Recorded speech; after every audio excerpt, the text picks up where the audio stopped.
అందరూ ఖచ్చితంగా మీరు మీ హక్కులను ఉపయోగించుకుంటూ ఎదుటి వారి ఏమన్నా ఇబ్బందులు ఉంటే వారికి ఏ విధంగా సహాయం చేయగలుగుతామా, ఏ విధంగా హెల్ప్ అవుతామా, పోయి మనం వాళ్ళ ఇంట్లో ఉద్ధరించాల్సిన అవసరం లేదు. ధైర్యాన్ని ఇవ్వండి.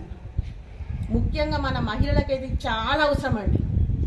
జనరల్గా అనుకుంటారు ఏముందులే మన పొద్దులేసి వంట చేస్తున్నాం, ఆయన కూరగాయలు తీసుకొస్తున్నాం, పొలాలు పడిపోతున్నారు, వచ్చిన పోయినాక అంత నడుస్తుంది, అంతటితో నాగలేదు. మన పిల్లలకు బలంగా ఉంటే మనకు బలగం కావాలి. ఫస్ట్ మనం స్ట్రాంగ్ ఉండాలి. కాంప్రమైజ్ ఎక్కడ కాంప్రమైజ్ కావాలో మీకు తెలిసి ఉండాలి. ఎక్కడ గట్టి పట్టుకొని తెలిసి ఉన్నప్పుడు కనీసం మనకు విలువ మనం కాపాడుకున్నట్టు మీరు. ప్రతిసారి కాంప్రమైజ్ అయితే మనకి ఏం ఉండదు. దీనివల్ల కూడా ఏం ఆస్తులు రావు. కానీ మన విలువ అనేది మన కాన్ఫిడెన్స్ లెవెల్ అనేది గుర్తుంటే ఫలానా బయటికి పోతే అప్పో బిడ్డ మయం వస్తుంది, మీకు ఎక్కువ రేట్ చెప్పాలి, బరాబర్ చెప్పాలి, మళ్ళీ క్వశ్చన్ చేస్తే వాళ్ళకి ఎందుకు తలనొప్పని కడిగి వస్తుంది. Use your rights.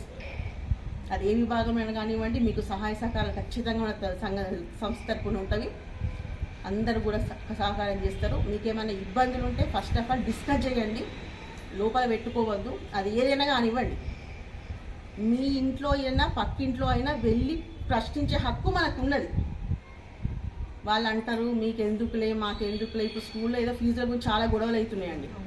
ఓ 10 మంది పేరెంట్స్ కలిసి ప్రశ్నించండి.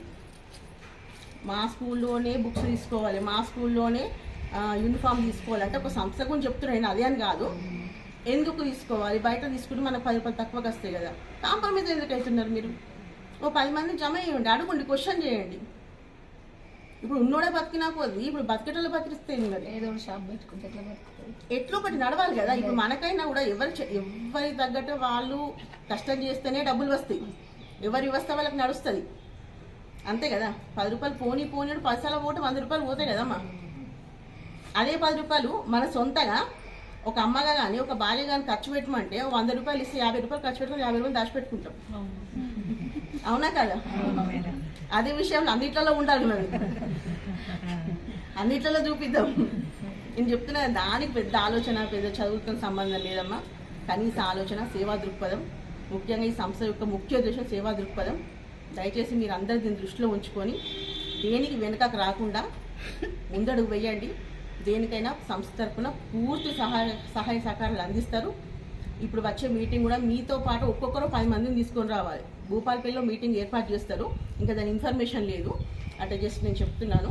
అది డేట్ టైం సెట్ చేసిన తర్వాత శ్రీనివాసరావు గారు సార్ చెప్తారు. దాన్ని బట్టి మీరు ఖచ్చితంగా మీతో పాటు 10 మందిని తీసుకొని సక్సెస్ చేయాలి. కొంచెం పెద్ద ఎత్తున జరుగుతున్నది, ఖచ్చితంగా రావాలి అందరూ. Thank you.